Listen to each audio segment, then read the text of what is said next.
plus. Ici Sud Radio. Les Français parlent aux Français.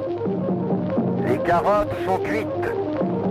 Les carottes sont cuites. Sud Radio, Berkoff dans tous ses états. Chassé du pouvoir Manu Militari par l'armée française le 11 avril 2011, à l'issue de l'élection présidentielle contestée de novembre 2010 en Côte d'Ivoire, Laurent Gbagbo, l'ancien président de Côte d'Ivoire, a été accusé de crimes contre l'humanité devant la Cour pénale internationale de La Haye le 5 décembre 2011. Il vient d'être acquitté en début 2019 par cette même Cour internationale, complètement acquitté. Qu'est-ce qui s'est passé ? Sud Radio, Berkoff dans tous ses états. Le face-à-face. Et tout de suite, André Berkoff, on en parle avec votre invité, le journaliste François Mattei, auteur de ce livre « Libre pour la vérité et la justice » qui est justement écrit avec la participation de Laurent Gbagbo. C'est publié aux éditions Max Milo. François Mattei, bonjour. Bonjour. Alors dites-moi, qu'est-ce qui s'est passé ? Vous avez fait ce livre d'ailleurs très passionnant sur... effectivement, d'entretien avec Laurent Gbagbo dans sa prison, enfin notamment, puisque... Depuis 2012, en prison. 2012, donc ça fait pratiquement 8 ans, 7 ans. Bon. 7 ans.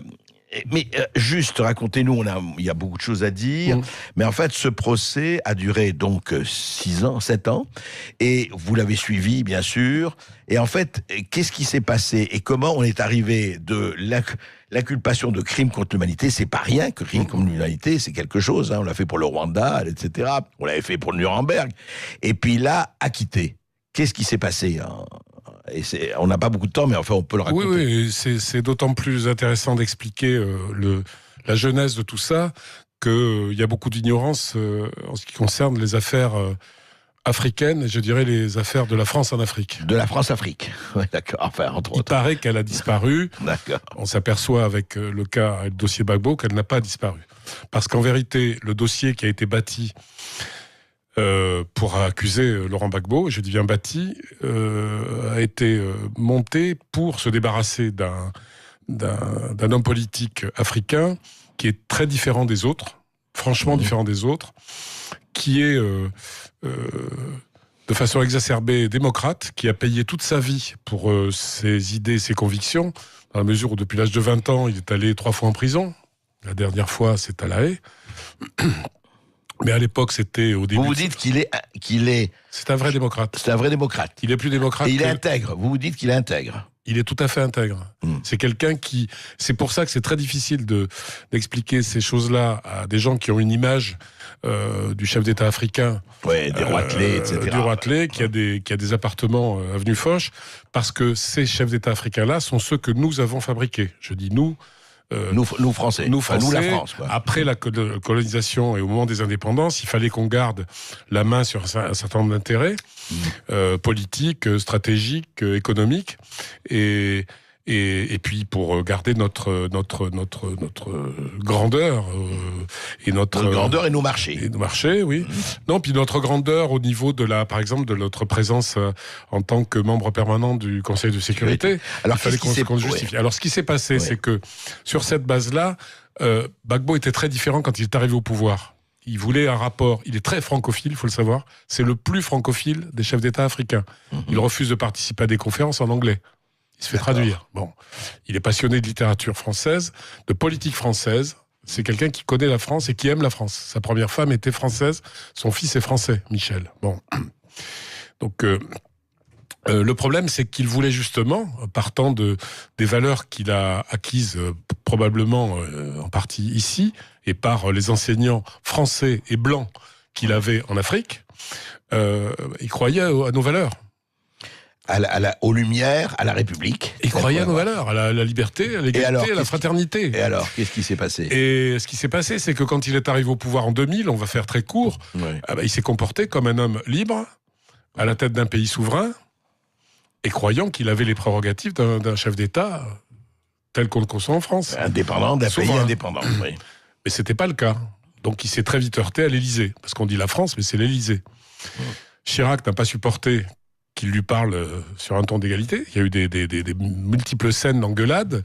Chirac disant vous faites ci, vous faites pas ça. Gbagbo lui répondant je suis chef de l'État, chef des armées, je dirige mon pays comme on l'entend. Ça s'est encore aggravé avec Sarkozy, qui lui en plus racontait tout ça d'ailleurs. Oui, qui en plus avait une amitié très très forte et a toujours une amitié très forte avec l'actuel président de Côte d'Ivoire, Alassane Ouattara.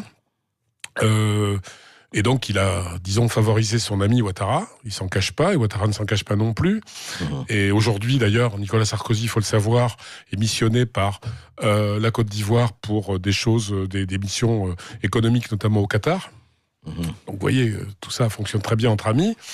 Et Gbagbo ne s'est jamais inscrit là-dedans. Gbagbo n'est ni franc-maçon, ni il a été à l'international socialiste, ils en ont plus voulu parce qu'il est trop indépendant. Il n'est pas, il n'appartient à aucun club. Il n'a jamais couru après quoi que ce soit. Il n'a pas de réseau. Il n'a pas de réseau. C'est grave. Oui, c'est très grave aujourd'hui. On finit en prison. Enfin, en tout cas, lui, est élu en 2000. En 2002, un coup d'État est monté. Je fais très court, mais tout est vérifiable et il n'y aura pas de procès, ne vous inquiétez pas. Un coup d'État est monté contre lui à partir du Burkina Faso voisin, financé par Alassane Ouattara. Il y a des preuves. Et armé et accompagné par des militaires français. Et il y a des preuves. Donc, c'est plus contesté. Donc, le coup d'État se fait. Il y a beaucoup de morts. On parle des morts aujourd'hui victimes. Les rebelles envahissent le nord du pays, occupent 60% du territoire.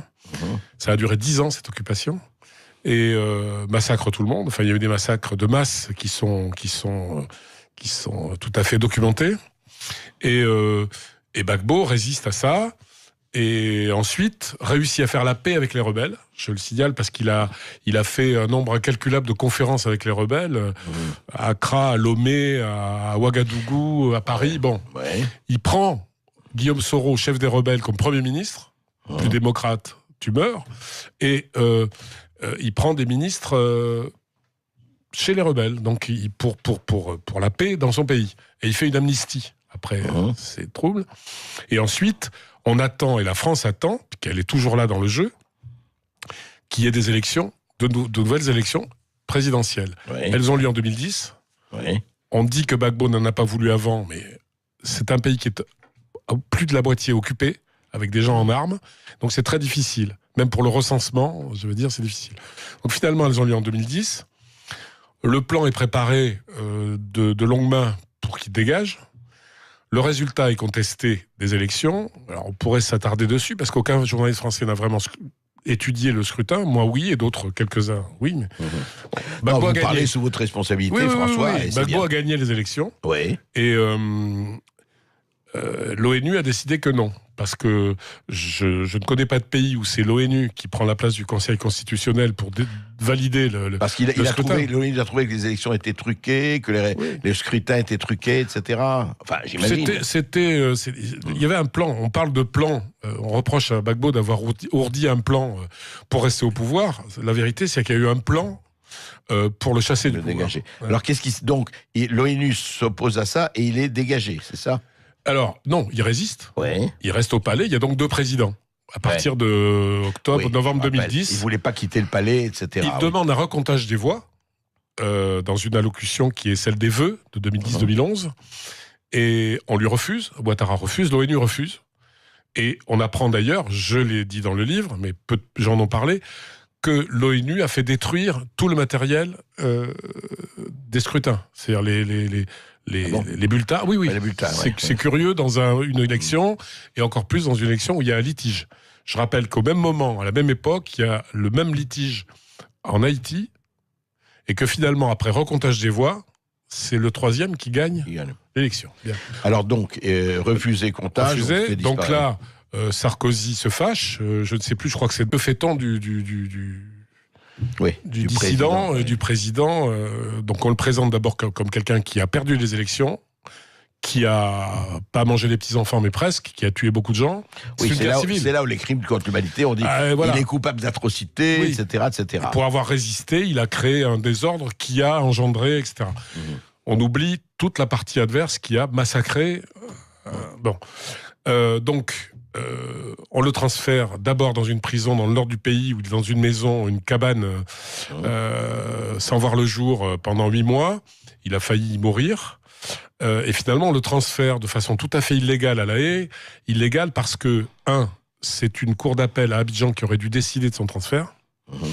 2, à l'époque... Peut-être que ça aurait été mieux qu'on les transférait, non ? Est-ce qu'il ne risquait pas la mort ? Ça lui a sauvé la vie.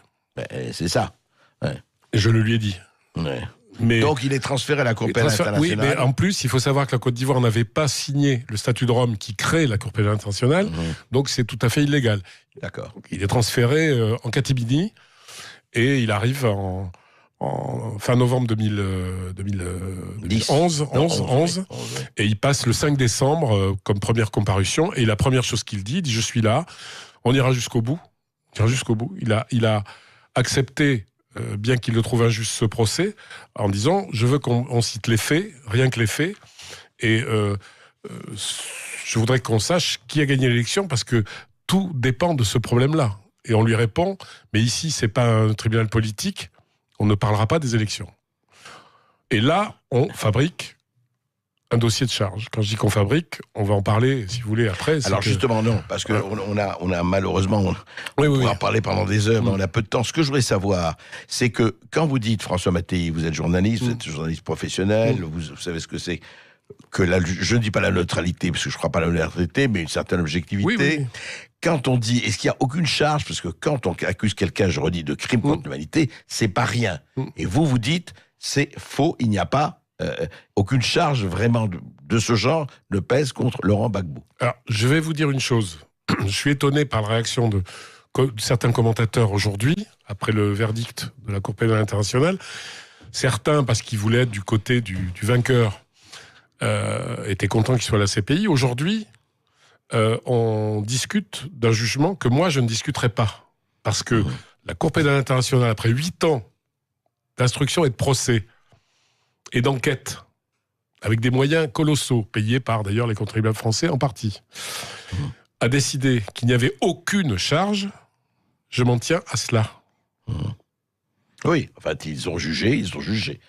Et là, aujourd'hui, est-ce que, juste un mot, est-ce que ça arrête toute poursuite, ou il y a encore, qu'est-ce qui va se passer là, à partir du moment de cette décision, et qui effectivement est importante, et votre livre qui est vraiment très instructif. Elle est historique, parce que un Africain noir qui est acquitté après ce que Gbagbo considère comme non pas comme un procès, mais comme un combat politique, la continuation de son combat politique, par la justice internationale. Mais enfin, bon... et qu'est-ce qui peut se passer maintenant ? C'est une grande victoire pour l'Afrique. Ouais. Et pour lui, en tout cas. Pour lui et pour l'Afrique. Et dites-vous bien qu'il a acquis une stature...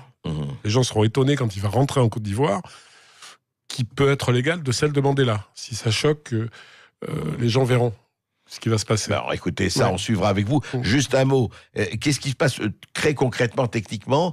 Est-ce qu'il est libérable tout de suite ou pas tout de suite ? Alors il est libérable immédiatement. Il se trouve que la procureure, Madame Bensouda, qui a trafiqué le dossier, je le dis ici, il y a de nombreux exemples.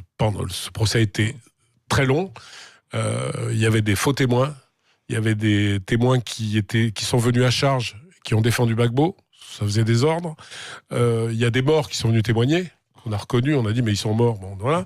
Il y a eu énormément de choses vraiment troublantes qui ont tourné à la confusion de l'accusation, au point que ils devaient produire l'accusation 138 témoins, ils se sont arrêtés à 82 parce que ça tournait à la catastrophe. Juste un mot, donc il va rentrer en Côte d'Ivoire. Oui, bien sûr.